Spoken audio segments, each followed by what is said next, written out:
O que eu queria devolver para você como pergunta, Cláudio, é, você que é um cara experiente aí nos bastidores da política, como é e se é possível, porque assim, eu vejo como 3 cenários possíveis aí o novo governo Lula com o Congresso do jeito que está. Ou ele não consegue fazer nada, que normalmente não acontece no Brasil, de uma forma muito, né, a gente tem essa coisa meio macunaímica, de que a gente vai carregando as coisas, meio aos trancos e barrancos. Ou ele não faz nada, ou ele compra apoio, ou a gente vai ter uma novidade na política brasileira, que a gente vai discutir ideias e tentar buscar um, um consenso, um meio termo. E aí, eu acho que você é a pessoa que pode esclarecer, inclusive, o mercado financeiro, que realmente não é muito bom nisso, como disse o, o Marcelo. Muito bem, deixa eu sintetizar aqui da melhor maneira. Eu acho que, bom, você citou rapidamente ali, citou o nome do Padilha, né? O Padilha está muito cotado, Alexandre Padilha está muito cotado para presidir a Câmara, viu? Eu acho que o grande desafio deste período de transição é acomodar os diferentes interesses deste grande arco de alianças que o Lula formou para poder vencer com essa que é a menor margem de vitória de um presidente na história das eleições brasileiras. Então, é uma história, é uma vitória muito estreita, ela traz uma série de considerações, como a que eu acabei de mencionar aqui com Madureira, né? Eu não acho que o Lula terá lua de mel, pode até ser que ele tenha com a Janja, mas na política ele não terá esse período de lua de mel. Eu acho que, especialmente pela vitória dessa centro-direita no Congresso, nós teremos um desdobramento ainda político bastante agitado. O desafio dele, então, nos próximos meses, especialmente agora, nessas próximas semanas, é conciliar esses interesses na formação de um gabinete ministerial que não só acomode os interesses de quem está nesse arco de alianças, mas abra espaço para acomodar ou para negociar com outros atores que não embarcaram, vamos dizer assim, de forma oficial, que mantiveram seu posicionamento mais independente, como o próprio Kassab e o seu partido, o União Brasil, que em alguns estados também se aliou ao PT, outros teve candidato próprio, outros se aliou ao bolsonarismo. Então, são partidos de grande bancada, são partidos importantíssimos para essa governabilidade, para garantir essa governabilidade.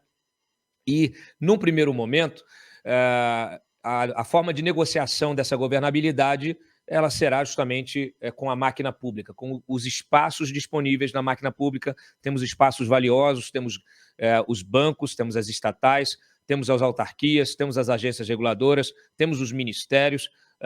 Então, nós temos uma pleiade aí, temos realmente um universo gigantesco para ser ocupado. É possível acomodar esses interesses todos? É possível, justamente porque a máquina pública é gigantesca, ela é mastodôntica.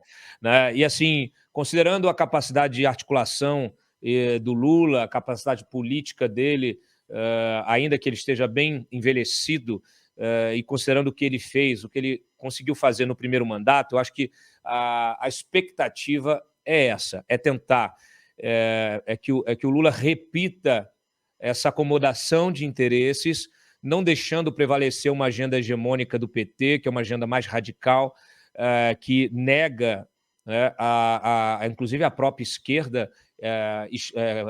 o chamado lugar de fala, né, porque o PT tem esse DNA autoritário. O Lula sempre foi hábil em conciliar os radicais do seu próprio partido com todos os interesses do establishment, das forças que conformam, que configuram esse sistema, né? E essas forças incluem o próprio mercado financeiro. Então, eu acho que vai ser vai ser um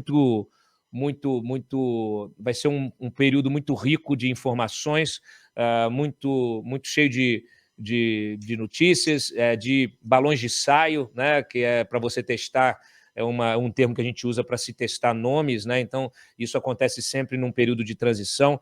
Eu estou muito curioso para entender como é que o bolsonarismo, eu digo assim, o governo do Bolsonaro, os militares, vão se comportar. Eu já tive aqui em primeira mão, acabei de publicar no site, Rodrigo, o Bolsonaro não vai ligar para o Lula, não deve fazer pronunciamento oficial hoje, deve fazer apenas amanhã, mas também não há nenhuma perspectiva aqui dele questionar o resultado. Tá? Então, a gente sabe que os militares também acabam falando mais alto o corporativismo, né?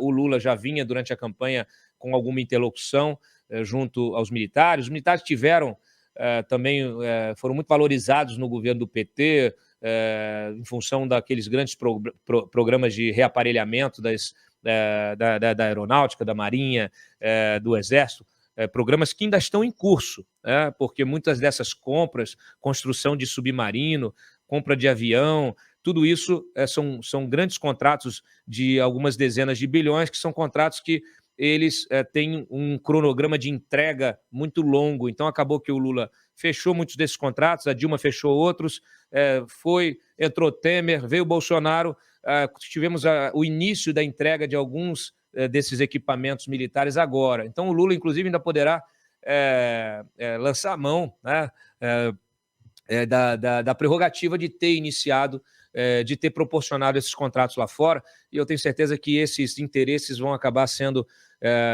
ajustando. No fim das contas, o que move oficialmente, né, o que move não oficialmente a política em Brasília é a chamada graxa, e o que move oficialmente é essa acomodação de interesse. A grande novidade é a acomodação desse bolsonarismo, ou, melhor dizendo, dessa direita, que se faz presente. Como disse o Madureira, como disse o Andrei também, acabou de tocar nesse tema, a gente precisa não olhar só para as lideranças políticas, mas olhar para o que elas representam. Então, nós, com uma votação como essa, com o Brasil dividido, nós temos dois Brasis, sim, que precisam de representação, que precisam ser respeitados, que precisam ser tolerados, que precisam se entender. No final das contas, esses Brasis precisam se entender. E é isso.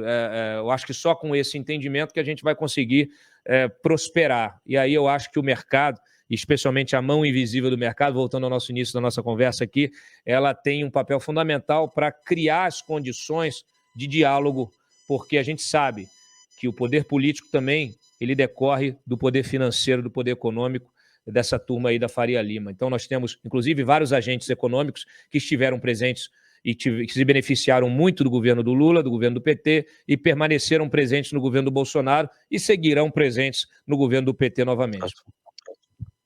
É isso, e eu entendo que o mercado tem essa visão um pouco parecida com a sua aí, de que